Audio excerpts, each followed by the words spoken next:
Today on Locked On Rockies, one small bright spot in a relatively, well, not relatively, very frustrating week. You are Locked On Rockies, your daily Colorado Rockies podcast, part of the Locked On Podcast Network, your team every day.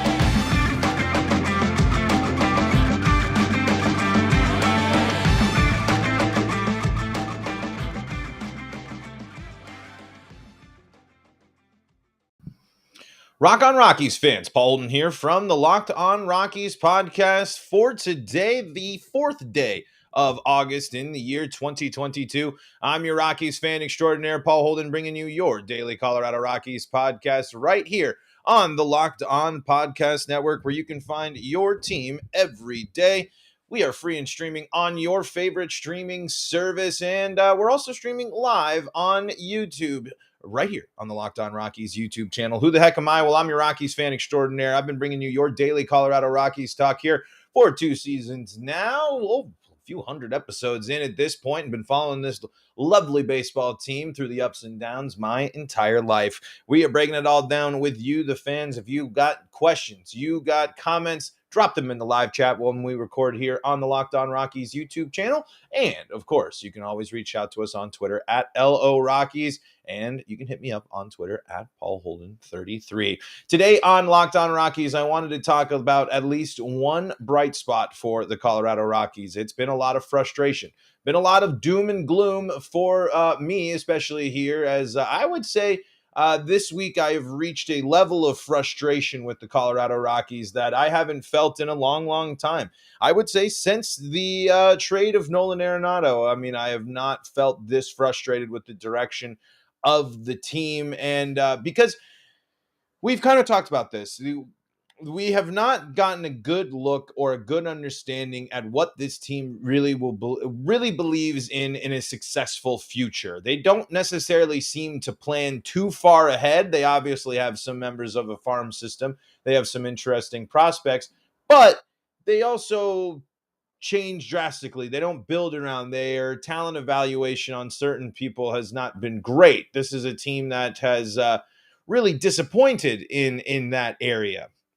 One thing that's encouraging to see from this week is Montero getting consistent playing time. And Bud Black has also been saying that he did say this week that there is a good chance that he is going to get more playing time this go round here. Thomas Harding here on MLB.com. Rocks number 6 prospect Montero enthusiastically makes strides. Eleris Montero, the Rockies' number 6 prospect, according to MLB Pipeline, has had a blast at someone else's celebration in the last 2 nights. Montero, 23, has begun his 4th call-up with a double each of the last 2 nights in losses to the Padres. The Petco Park Dwellers sold out 9-1 hootenanny Wednesday night, marked the arrival of trade acquisitions Juan Soto, Josh Bell, and Brandon Drury, who celebrated his first at-bat as a swinging Friar with the first-inning grand slam off Chad Kuhl. And we're going to talk about Kuhl a little bit later today, as well as Harding mentions here, who he is sitting at a 10.45 ERA over his last 5 starts. Maybe the Padres party, but Montero, who doubled in Tuesday's 3-2 loss in a doubleheader nightcap, can smile if he wants to. You would smile too if the Rockies were giving you a chance.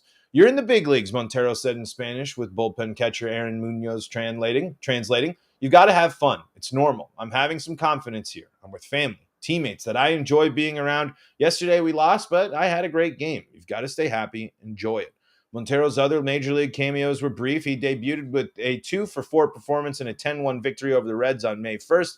In call-ups in June and July, Montero appeared in a total of 10 games and had 31 plate appearances. Most of the work was done before games in batting practice and fielding drills at first base and third base, and the Rockies felt acclimating himself to majors was valuable even when he wasn't playing. Montero, who came from the Cardinals in the Nolan Arenado swap, played at third base Wednesday as Ryan McMahon rested. Played at first. He's also playing there again today. He played at first Tuesday to keep C.J. Cron off his feet. Designated hitter is another option. Montero's incremental progress places him on a path towards more opportunity. Don't quote us that this is the right time, but we're going to try and play him a little bit more than we did last time. There's more that you can read there on MLB.com from Harding's work. That's where I just kind of want to focus there. It is paramount. It is critical. It is crucial that the Rockies go out and get as much as they can, and not as much as they can. That's not the right way to phrase it. I should get as many reps for Montero as they can this year. It's great that Ryan McMahon is embracing playing second base and going back to where we've seen McMahon play a lot of in the past. It's great that we've seen Montero now play in consistent ball games. He's now gotten to play in every single game in this series. I think maybe outside of the first game of the series. I don't know if that's necessarily the case, but this is what the Rockies need to do this season, and this is what the Rockies should have done when they with some of their other players and where they could have made moves. That's one of the things that doesn't quite make sense. However, at least we can start getting consistent looks at one of the Rockies' most exciting prospects and a player that should be contributing to the Rockies at the major league level. It could be as soon as next year. Because what happens here if you put Ryan McMahon now at shortstop, something that I wasn't hesitant to do, but if you're going to have Montero and you want him to play consistently, he's going to need to either play third, first, and those are his two real spots. You're already dealing with you have CJ Cron. You kept CJ Cron. You're going to continue to turn to CJ Cron. You have Connor Joe there as well, who plays first base. I'd imagine Connor Joe will start seeing less time at first base in that situation and focus more on only being an outfielder and a DH for the Rockies when possible, because I think the Rockies would rather have Montero be playing first base and getting him reps there than they would having the continuing to go with Connor Joe, who hasn't necessarily had the best year, I would say, when it comes to defensive play on first base and just feel and just being comfortable there. He's looked a little bit more lost at times, and I'd rather Montero get the reps there, especially with how much he's been working with Todd Helton and and company at the minors. I think you're going to have to probably get creative next year because, again, Montero needs to be a part of this lineup consistently going through for the rest of this season. I mean, again, you're in that interesting spot with what are you going to do? How often is who's going to need rest? Every single time you can think of some players that are going to have a day off, Montero should be filling in some shape or form. He should be filling in for DH if it's not Cron or Blackmon or Bryant when he's in there, or Joe. He should be playing first base if CJ Cron is taking the night off. He should be playing third with Ryan McMahon being able to move around the infield.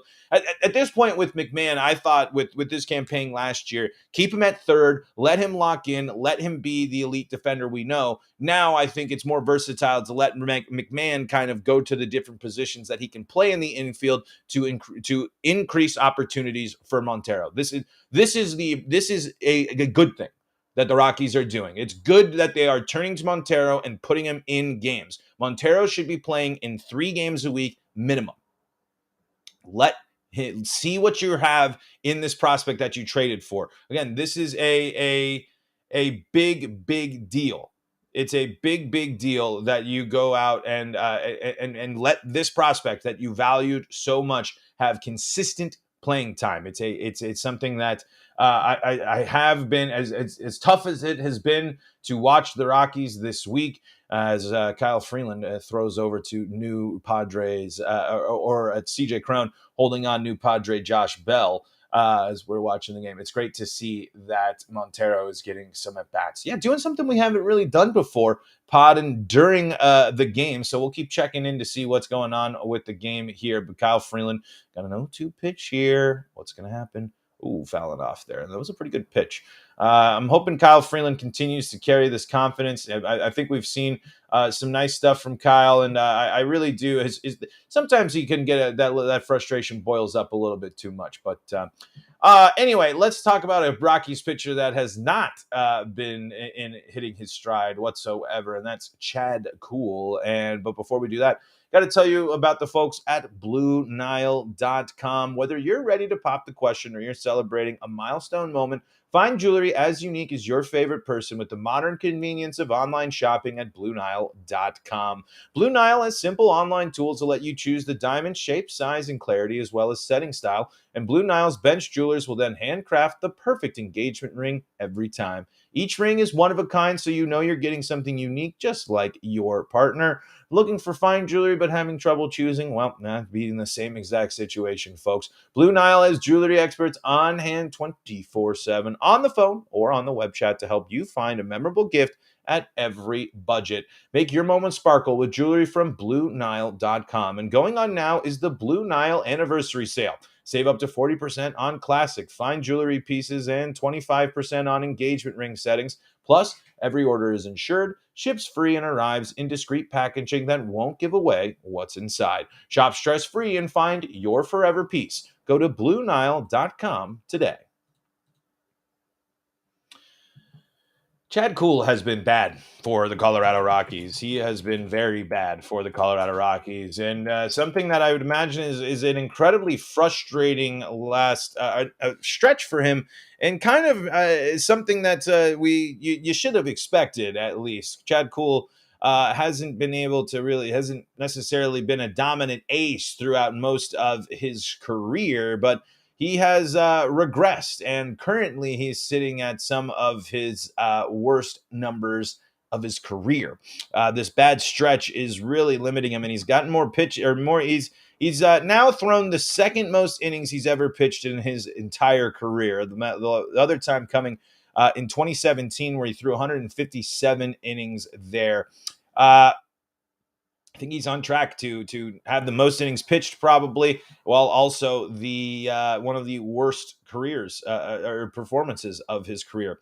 Now, it looks like the walks might be down, but he's at 46 for the year. That's more walks than he had in 80 innings pitched last year, but he had 42 in 80 innings pitched last year, and up to only the 46 and 20 more innings pitched. So you do see some improvement, but he himself has been vocal about his struggles. But just how bad has he been for the Rockies? Well, in his last 15 games, we're going even further than the last 7. He's got a 6.50 ERA in 15 games, 73 innings pitched, 53 earned runs, a whip of 1.80, 37 walks, and 50 to 54 strikeouts with 95 hits given up. And if you're going on the smaller scale, he was gone 3-7 over that time. In his last 7, 2 for 2. 7.53 ERA, and like we mentioned, if you go down to the last 5, he's over 10 in his last 5 games. It has just been tough, and this is again another example of, we were told, playoff caliber rotation, extending Kuhl, doing this. Are you sure? Do you really want to go here? Are you not confident in any of the other arms that you have? Could you not have looked at other options at the deadline? We're seeing that these two, free agents, or one wasn't a free agent, one was picked up off from the Brewers in Urania and Kuhl, that they're not as the consistency's not there. The longevity hasn't shown up, and then of course when you come in to a year where everyone else is on the pitching staff is regressing as well, those are prime candidates of people that might not be here. I mean, Kuhl might come back because if he gets the opportunity, sure, he might be looking at something different. But this is where the Rockies ownership and coaching staff can't sit here and continue to blow smoke. I don't want Bud Black to go out on MLB Network on Sirius Radio to say, this is a playoff caliber rotation. I want you to be realistic, Bud Black. I want you to come out and tell me why this team is struggling as much as it is. What is going on in your departments that is leading to this regression? We haven't really heard a lot from any of the higher-ups about the pitching regression that we've seen this year. I haven't really seen Bud Black, outside of cliche or whatever you want to talk about, answer or replies to this regression of the pitching staff. German Marquez is a better pitcher than this. German Marquez used to miss bats. Antonio Senzatella used to at least had some success. Why are we not paying more attention to what has happened to Chad Kuhl as this year has gone on? Why is the approach different? Is it just the control issues? Is it just just the strength of schedule? The reality check needs to be there, and I would rather, again, I'm just looking for more legit honesty from this Rockies team about what they truly think about this season and what they truly think about their position, because there's no way that they actually aren't just towing a company. We got all the generic answers from that we were expecting from the deadline. We're not the financials, blah blah blah blah blah blah blah blah blah blah blah blah blah blah blah blah blah. It's all we hear from the Rockies front office is a bunch of blah blah blah blah blah blah blah blah blah blah blah blah blah blah blah blah. Bunch of nothing. I'd like this team to just actually start addressing some of its issues. Be realistic. I don't want to hide behind Coors Field narratives. I don't want to hide behind cliche sport. We just haven't been we've underperformed. Why have we underperformed? Why does this team has the confidence of the front office, but it's not panning out on paper? It's not just because we're in the NL West. The Rockies have struggled against bad teams this year mightily. This is what I'm talking about when it comes to the focus and the drive of this front office. And it's now really starting to seep into Bud Black. I am getting a little comments before the deadline, and right now, don't quote us on it, but we're going to try to get Montero to play. No, you should be making a spot for your top prospects to get in the season. It's a lost season, Bud. It's a lost season, Rockies. Do small things right. Let Montero play.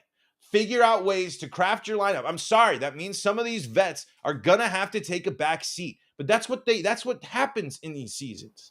Other teams go up and see what their prospects are doing. They go up and give them opportunities. This is the fourth time Montero has been called up this season, and this is the first time we're actually talking about him having consistent playing time. But now, with the inaction again from the deadline is, can the Rockies actually do this? Will the Rockies actually formulate a plan to get players more reps that need? Or are we going to continue to peddle out players that we don't necessarily need to see more of? The Rockies get in their own way yet again. Got a comment here in the live chat. We'll dive into that next as well. But before we do that, if you haven't tried Built Bar Puffs yet, you are depriving yourself of one of life's greatest joys. And guess what? There's a new flavor. Ready? Delicious, indulgent cookie dough. Covered in chocolate. That's right. Built has done it again. Let me introduce you to your new favorite cookie dough chunk puffs. Shave a light and chewy texture and real cookie dough chunks. And of course, they're covered in 100% real chocolate. All of the joys of eating cookie dough without the hassle of making it. Plus, it's healthy for you. Cookie dough chunk puffs are only 160 calories, and they have a whopping 15 grams of protein in them. Run to Built.com to snag a box for you and the family. It will be the perfect treat. Or you can find a really good hiding place and just hoard them for yourself. Like all Built bars, the new cookie dough chunk puff is covered in 100% real chocolate. And that means they're healthy and tasty. Chocolate-covered cookie dough with light, fluffy texture. So good.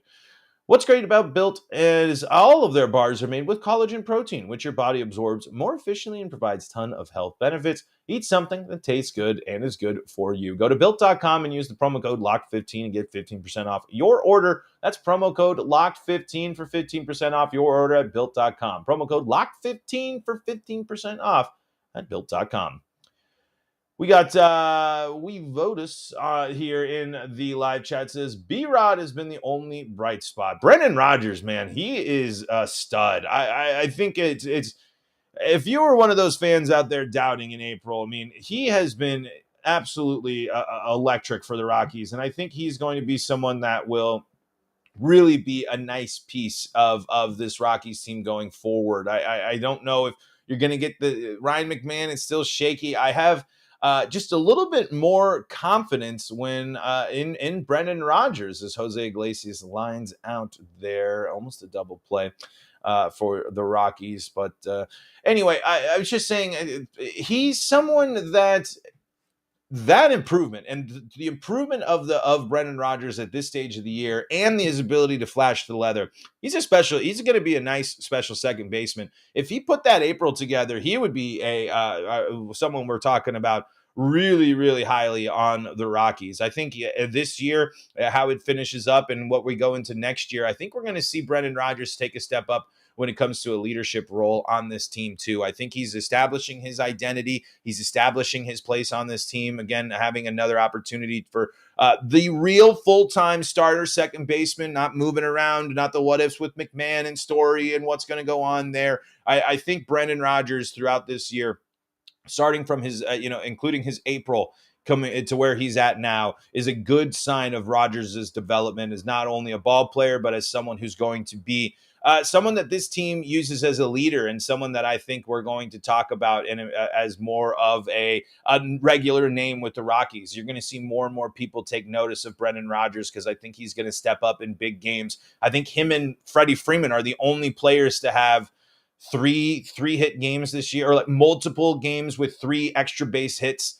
this year. I mean, I know that's that's one of those stats where you bring the magnifying glass out and you're looking really deeply into it. But that's the type of stuff, that type of improvement. Brendan Rodgers has had multiple multi-hit games. His defense is really, really good. He's got solid speed.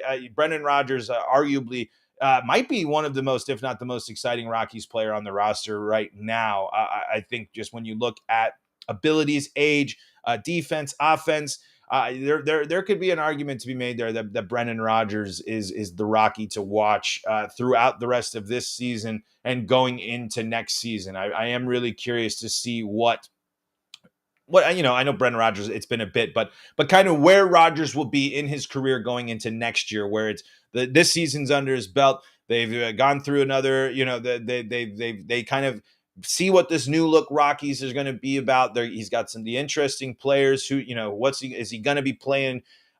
Because I'd like the communication of McMahon and Rodgers up the gut now. If you're not going to have Iglesias next year, Montero's playing third base, CJ Cron's over there on first. That very, very much could be your infield for the Colorado Rockies in 2023. I want Rodgers at second base, though. I think Rodgers has been really good there. McMahon has played plenty of shortstop over there. McMahon is a great infield defender where he can go in multiple positions, but it would be interesting to see the defensive matchup of the with McMahon and Rodgers there. Where would I rank B-Ron in all second base starters? He's definitely in the top 10, but let's take a look. Let's see. Baseman here. Let's see. The interesting thing, we're over here at Just Baseball before the season. When you look at some of these players, we're gonna see. You got I would say, like, for example, I like Rodgers more than Jonathan India. I like Rodgers more than Cronenworth. I like Rodgers, not necessarily. It's interesting with Trevor Story. Trevor Story is I still think he would be I don't know. I can't put Rodgers over Story. Even with the injuries and things of that nature. I haven't seen enough of like a Brendan Lowe there. Marte is legit for the Diamondbacks. I don't think you're going to get Rodgers over someone like Marte. I would comfortably put him in the. I still think Brendan Rodgers can be in the top 10 of second baseman, current starting second baseman in the league. That's where I'd put him, and I think he can take steps upwards as well and get better. I just think right now that Kuhl April hasn't done it enough. But I think if he continues to get better as this season goes on and starts off hot next year, there'd be an argument that Rodgers is a top 5 second baseman in the game. Your live update here is where you're getting ready to wrap things up for the Rockies. They are trying to avoid the 5-game sweep at the hands of the Padres. Ryan McMahon is up here with 2 outs, 1-0 counts here. We are a little late on the recording today as the game gets underway, but the Rockies looking to avoid. I think Cespedes Family Barbecue is talking about it. Is it a mega sweep? Is it a mop? What is a 5-game sweep? The Rockies are going to could set or discover a new tone or term. Maybe it's just, it's a Rockies sweep when you lose 5 in a row or something like that. Hey, we'll be Friday. We'll be breaking things down, looking back on the Padres series, looking ahead to the weekend, and lots more right here on the Locked On Rockies podcast. Thank you for making us your first listen of the day. We are free and streaming on your favorite streaming service. We're also streaming live on the Locked On Rockies YouTube channel, where you can join the live chat. And hey, I'm Paul Holden. You can find me at Paul Holden 33. You can also find the show at LO Rockies on Twitter as well. You can also find all your favorite things on the Locked On MLB podcast, your daily look at the world of Major League Baseball. Folks, until next time, I'm Paul Holden saying so long from the Locked On Rockies